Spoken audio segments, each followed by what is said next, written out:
Vous regardez le Journal de l'Afrique, merci de nous avoir rejoints. On commence par les titres. Le verdict est tombé au Cameroun, irrévocable et définitif. Maurice Kamto ne sera pas candidat à l'élection présidentielle du 12 octobre. Le Conseil constitutionnel a rejeté le recours du candidat du Manidem. Au Soudan, des mercenaires colombiens combattent aux côtés des FSR à El Fasher. La capitale du Darfour du Nord est assiégée depuis plus d'1 an par les paramilitaires qui cherchent à étendre leur contrôle dans la zone. Et puis nous irons dans la région de Lastourville, au cœur de la forêt gabonaise, où des archéologues cherchent à faire émerger les vestiges d'une histoire qui remonte à plus de 12 000 ans. Le Conseil constitutionnel du Cameroun a donc tranché ce mardi. Maurice Kamto, candidat du Manidem, a vu son recours rejeté et donc il ne pourra pas être candidat à l'élection présidentielle du 12 octobre prochain. Le président sortant, Paul Biya, affrontera bien 12 autres candidats. On fait le point avec notre correspondant à Yaoundé, Marcel Amoko.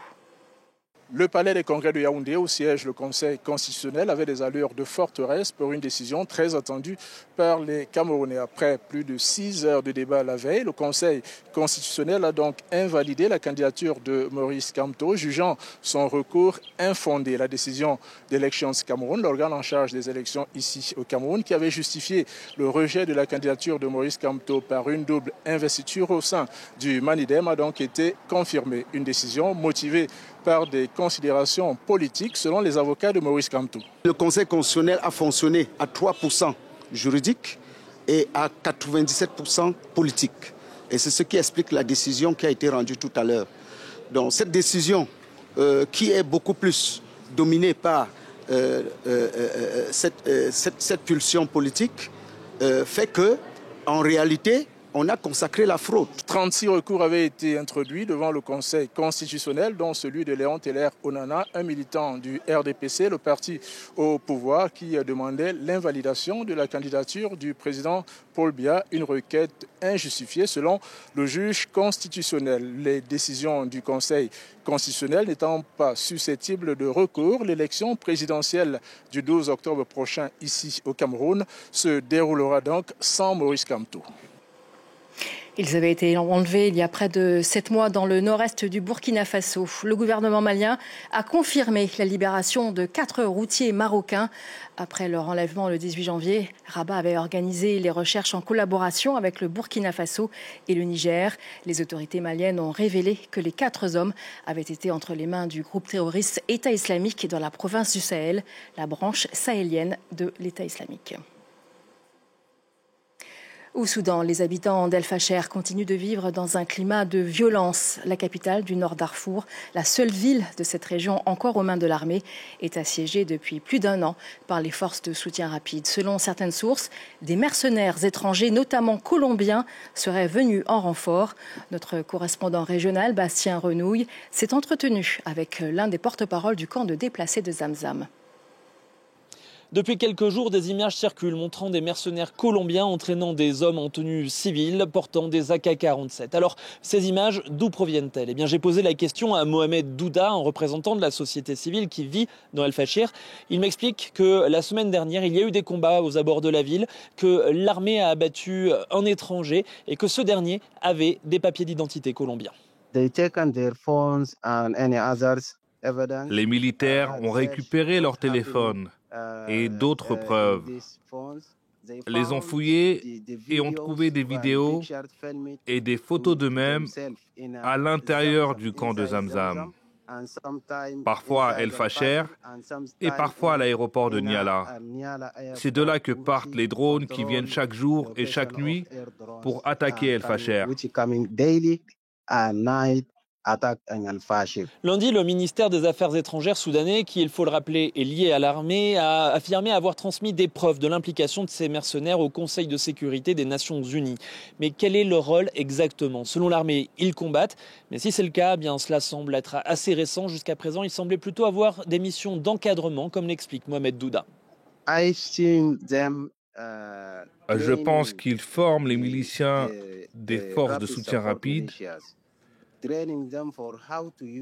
Ils leur apprennent à utiliser des armes sophistiquées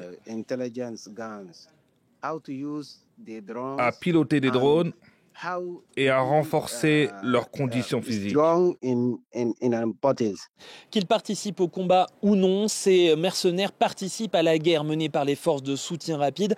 Depuis plus d'1 an maintenant, elles assiègent la ville d'El Fachir. Les civils sont pris au piège. Régulièrement, il y a des bombardements. Et puis, il y a la faim, le manque de médicaments. Écoutez, Mohamed Douda. Ici, les civils souffrent de malnutrition aiguë. Ils n'ont aucun accès ni aux marchandises, ni à l'aide humanitaire. À cause du siège imposé par la milice des FSR sur El Fachir, ce qui empêche toute entrée dans la ville. Des centaines de milliers de personnes ont dû fuir la région d'El Fachir pour survivre. Mais certains ont préféré rester, ne sachant pas où aller, comme c'est le cas pour Mohamed Douda. Il m'explique que désormais, pour survivre, certains ont fait le choix de se nourrir des rations qui étaient initialement prévues pour nourrir le bétail. Et cet incendie à Mogadiscio, il ne reste plus qu'un amas de débris dans l'un des plus grands marchés de la capitale somalienne. Et de nombreux petits commerçants se retrouvent dans une situation désespérée. On écoute l'un d'entre eux.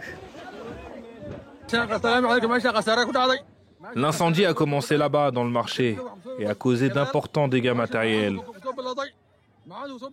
Une grande partie du marché a été calcinée et le feu a causé la mort d'une petite fille.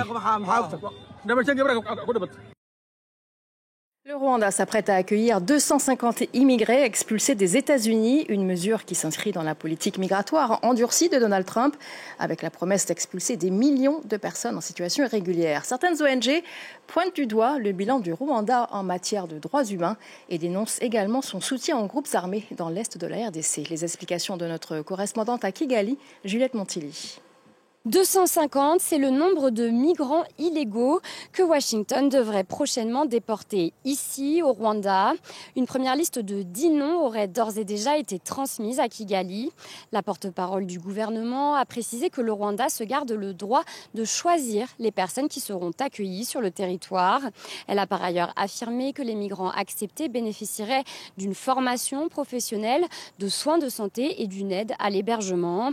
Des informations confirmées à France 24 par le ministre rwandais des Affaires étrangères, Olivier Nduhungirehe. En contrepartie, le Rwanda devrait recevoir une subvention de la part de l'administration américaine, dont le montant n'a pour l'instant pas été rendu public. Kigali avait conclu un accord similaire et très controversé avec Londres, accord qui avait finalement été abandonné l'été dernier. Ces dernières années, le Rwanda s'est positionné comme une destination pour les migrants non désirés par les pays occidentaux, et cela en dépit des inquiétudes des organisations de défense des droits humains. L'Agence des Nations Unies pour les réfugiés a également mis en garde contre le risque que certains migrants soient renvoyés vers les pays qu'ils avaient fui à l'origine, des allégations fermement démenties par Kigali. La signature de cet accord s'est déroulée en parallèle des pourparlers de paix pour mettre fin au combat dans l'est de la RDC, des négociations dirigées par l'administration Trump sur fond d'intérêt économique. Le gouvernement sénégalais est passé à l'action face à la crise économique. Le Premier ministre Ousmane Sonko a présenté un plan national de redressement économique et social. Il mise notamment sur une série de mesures sur 3 ans, comme une fiscalité plus agressive, la suspension de certaines subventions ou encore une meilleure optimisation des dépenses publiques. Mais l'opposition estime que l'économie risque d'être étouffée par les impôts. La correspondance à Dakar, Deliman Dao. Les réactions ont été nombreuses depuis le lancement vendredi d'un plan de redressement économique censé permettre au Sénégal de sortir de la crise des finances publiques avec une dette publique qui a atteint 119% du PIB. Selon le Premier ministre Ousmane Sonko, ce plan sera financé en majorité par des ressources internes. Du côté du pouvoir, on salue une option vers la souveraineté.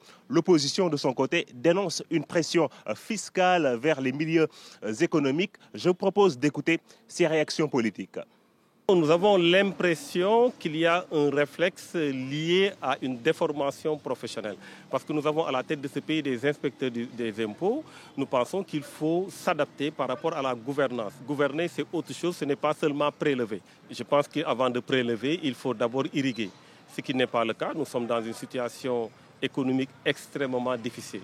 Je crois que le Premier ministre a été très clair. Il ne s'agit pas de faire une pression fiscale, mais il s'agit d'élargir l'assiette fiscale pour permettre aux uns et aux autres de pouvoir contribuer. Et le plus important, c'est que lorsque ces ressources seront recouvrées, cela sera réinvesti dans les secteurs à fort impact social. Ce plan est lancé alors qu'en fin août, une mission du Fonds monétaire international est attendue à Dakar, le FMI qui discutera avec Dakar des mesures correctives apportées par le gouvernement, mais également poser les conditions d'un nouveau programme avec le Sénégal. Coups de brosse, pinceaux et truelles, des archéologues tentent de reconstituer la préhistoire de l'Afrique centrale. Ils cherchent à faire émerger les vestiges d'un passé au cœur de la forêt du Gabon. Depuis plusieurs années, une équipe de chercheurs fouille un site exceptionnel dans la région de l'Astourville qui révèle progressivement les traces d'une occupation humaine datant de plus de 12 000 ans. Récit Émilie Boyle. Dissimulées dans cette forêt équatoriale, les caves de l'Astourville sont passées au peigne fin. C'est les restes d'un vieil océan d'à peu près 2 milliards d'années. Et la dolomie, cette roche qui en est sortie, c'est une roche qui se dissout à l'eau. Et bien sûr, ça crée des cavernements. C'est pour ça que la région de l'Astourville est connue par ses cavités. Dans la pénombre de la cave de Yumbidi, ce groupe d'archéologues cherche à trouver des indices qui pourrait expliquer le mode de vie des humains qui habitaient ces cavernes il y a plus de 25 000 ans. On espère trouver une dent humaine, puisque depuis là nous trouvons des restes osseux, des animaux, des vestiges lithiques, des pierres taillées. Donc on espère trouver aussi, pourquoi pas un squelette humain entier. Même les vestiges les plus petits sont importants pour reconstruire le passé. De retour au laboratoire, les trouvailles sont analysées. Parmi les découvertes cette année, un tesson de poterie datant de plus de 6500 ans, un des plus anciens retrouvés en Afrique centrale. La surprise de l'année, c'est une petite perle qu'il est très difficile de voir parce qu'elle est toute petite, qui a été taillée dans une coquille d'escargot. C'était des gens qui avaient des vraies coutumes, une vraie civilisation, un art de vivre. Et cette petite perle est un témoin très humble, mais très beau de cette vie sociale qu'il y a eu dans les forêts de la région. Selon ces archéologues, ces populations ont dû s'adapter à des changements climatiques parfois drastiques. Reconstruire cet univers du passé pourrait nous aider à comprendre la résilience de nos ancêtres. Les forêts gabonaises pour refermer notre journal de l'Afrique. Merci à tous ceux qui nous ont suivis. Reste avec nous car l'actualité continue sur France 24.